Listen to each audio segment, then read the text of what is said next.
Welcome. This is tutorial 5 of the Orthographic and Isometric Principles based on the Technology, Engineering, Graphics and Design workbook for Grade 8. We continue our discussion on orthographic and isometric drawings. In this tutorial, we want to focus more on our transference from the orthographic views onto our isometric model. We highlight the front view of our model and we show what it will look like in our orthographic view, but also what the transference will be onto our 3D isometric block.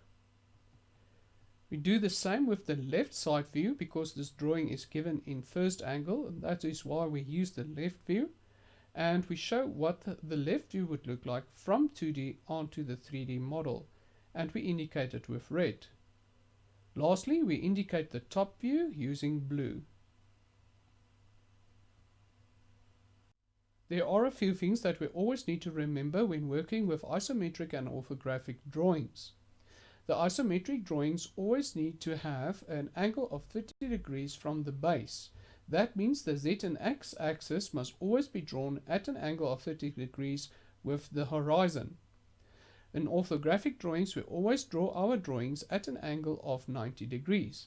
Therefore, we view each of the 3D model's views at an angle of 90 degrees, and therefore we will only see one view or one side of each of the views of our model at a time. This presentation gives us a bit more information on the detail of our orthographic and isometric drawing. On the orthographic drawing, we see that the front view can be measured with the length and the height.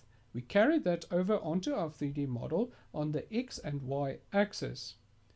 The top view is also transferred from the length and depth of our drawing onto the 3D model.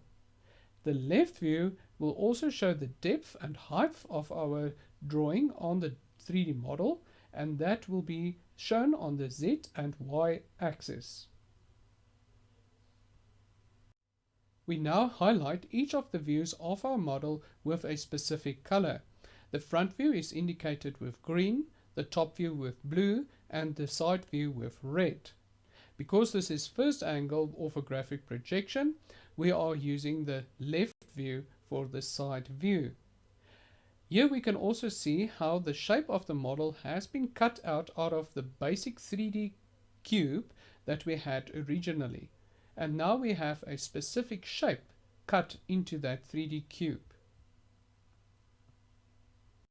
Here we now have a clear view on the different sides of our model. On the right hand side we have our orthographic presentation, and on the left our 3D isometric block. We now are going to look at third angle orthographic projection. The symbol at the bottom indicates that we need to draw in third angle projection. On our right hand side we have the views of our orthographic drawing given in 2D, and we will transfer these views onto our 3D isometric cube on the left.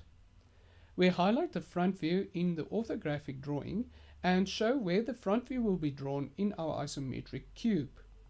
We also do so for the right view because it's third angle, that is the side view we will be using, and we transfer it onto our isometric cube. And lastly, we will place our top view on the isometric cube. Please note that the top view will always face in the direction of the front view.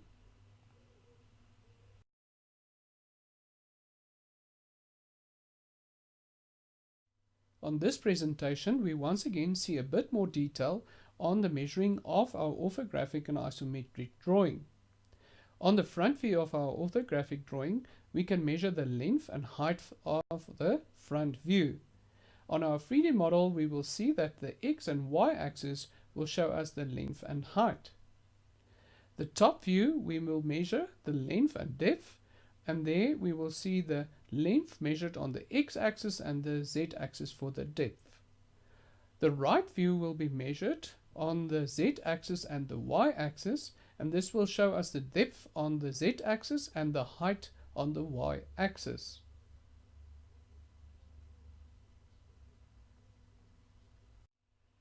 Now we will highlight the different sides of our model with its own particular color.